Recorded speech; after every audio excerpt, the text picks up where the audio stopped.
मुंशी साहब, अंग्रेजी नहीं पढ़नी आती तो आओ मुझसे क्लास ले लो, मैं तुम्हें सिखा दूंगा। बाकी जो कुछ इनकी कार्रवाई है अंदरून सिंध, किस तरह ये जुल्म और सितम कर रहे हैं, पुलिस को किस तरह इस्तेमाल कर रहे हैं, वो मेरे एक भाई जो इनके सताए हुए हैं वो ही अपनी ज़बान से आपको इनकी कारिस्तानियों का कुछ ना कुछ अहवाल सुनाएंगे।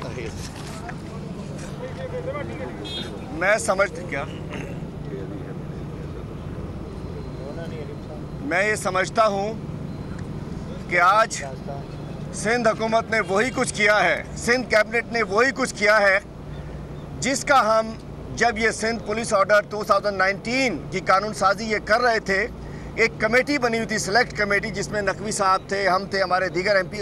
उस वक्त हमें जो खदशात थे कि ये सिंध पुलिस को घर की लौंडी बनाना चाहते हैं, ये सिंध पुलिस को एंटी करप्शन बनाना चाहते हैं, ये सिंध पुलिस के अफसरान को अपना कमदार बनाना चाहते हैं। हम जानते थे ये चाहते हैं कि इनके लाडले बेटे राव अनवार जैसे लाडले बेटे सिंध के ज़िलों में एसएसपी लगे। हम समझते थे कि ये थाने बेचना चाहते हैं, ये एसएचओस के ज़रिए हर किस्म का जुर्म करके ये इनको माल कमा के देना चाहते हैं। वही कुछ समझ में आ गया। एक तो इन्होंने कहा जो वाज़ेह था, हमारे अपोजिशन लीडर साहब ने बताया कि वो कंपेलिंग रीजंस क्या थे, कौन सी वजूहात थी, बताएं तो सही।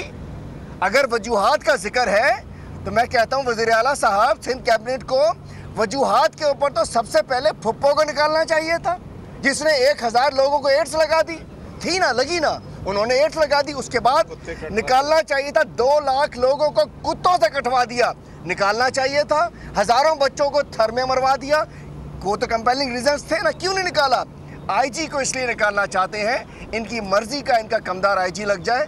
लेकिन हम कोई ऐसा देखें, ना तो कंसल्टेशन हुई, ना कोई कंपेलिंग रीजंस बताए गए, ना आईजी को सुना गया। तो बात ये पहले भी इन्होंने, हम कहते हैं कोशिश कर लो, अल्हम्दुलिल्लाह कानून और इंसाफ की हुक्मरानी है इस पाकिस्तान में, कानून और इंसाफ की हुक्मरानी है। हमें अदालत में जाना पड़ा, हम अदालत में जाएंगे, हमें जिस फोरम पे जाना पड़ा हम उस फोरम पे जाएंगे। हम वफाकी हुकूमत से भी बात करेंगे कि इनके गैर कानूनी काम को रोका जाए। और उसके लिए मैं नहीं समझता कि आईजी कलीम इमाम अगर कोई सिंध हुकूमत की गुलामी ना करे, अगर कोई ऑफिसर, अगर सरकारी अफसरान को आप गुलाम कहते हैं, हम उनको गुलाम नहीं कहते, हम उनको सरकारी अफसरान कहते हैं। और वजीर आजम जब वो फेडरल गवर्नमेंट का एम्प्लॉई है, वजीर आजम को हक है कि वो गवर्नमेंट के किसी सर्वेंट को भी बुला सकते हैं। तो ये वाली बात, और इन अल्फाज में तो मैं यहाँ तक समझता हूँ कि हम अपने सीनियर अफसरान को गुलाम कह के बुलाएं।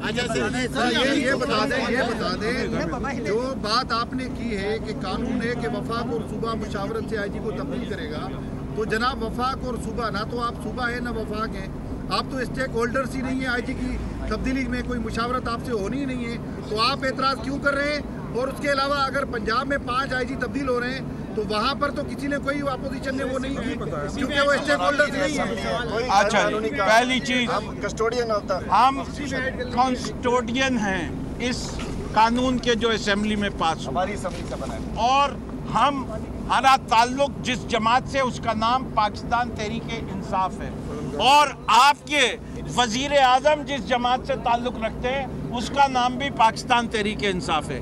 रिश्ता आपको समझ में आ गया कि हमारा क्या रिश्ता है वफाक से? सर ये बता दीजिएगा मेरा सवाल कि आप वज़ीर आज़म को सिफारिश करेंगे नया आईजी वाला है कलीम?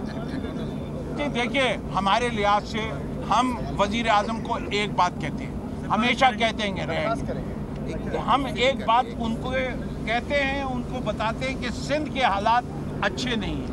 सिंध हुकूमत पुलिस के साथ जो कर रही है उसकी वजह से लाकानूनियत यहाँ बढ़ती है, यहाँ क्राइम बढ़ता है। आप देखिए कि पाकिस्तान के बड़े शहरों में वाहिद शहर है कि 30 साल से ज़्यादा गुजर गए, इन हुकूमतों ने रेंजर्स को रिप्लेस नहीं कर सके। वाहिद शहर है पाकिस्तान का जिसमें 30 साल से रेंजर तैनात हैं, और रेंजर अगर हटा लिए जाए तो यहाँ जो कुछ होगा कानून के लिहाज से वो अमीन होगा हमारा। तो मैं इस पे एक चीज और, इस पे एक चीज सवाल है, लेकिन आपकी जमात के अराकीन आपके साथ है, अपोजिशन के दीगर जो अराकीन है वो आपके साथ क्यों नहीं है? जी इसका भी जवाब ले लीजिए। मैं चूँकि हम सब दोस्त साथ बैठे हुए थे और हमने मुंशी गनी साहब की प्रेस कॉन्फ्रेंस सुनी। हमने आप लोगों की जहमत कम करने के लिए ये फैसला किया कि हम क्योंकि साथ थे, अगर उनको बुलाते जमा करते टाइम होगा, आपको उनका पॉइंट ऑफ व्यू भी अनकरीब आ जाएगा। हमें यकीन है कि वो भी हमारे साथ इसमें हैरानगी की बात तो ये है कि जो पुलिस सेफ्टी कमीशन में आईजी साहब ने जो रिपोर्ट दी अपनी पीजीआई कराची जो कि गुफ्तगू की जा रही थी फिरदौस शमीम नकवी साहब, और ये तमाम तर मौके वो दे रहे थे आईजी सिंध कलीम इमाम को हटाने के हवाले से जो अभी तक प्रेस कॉन्फ्रेंस हुई है, इस तमाम सूरत में वो बात कर रहे थे।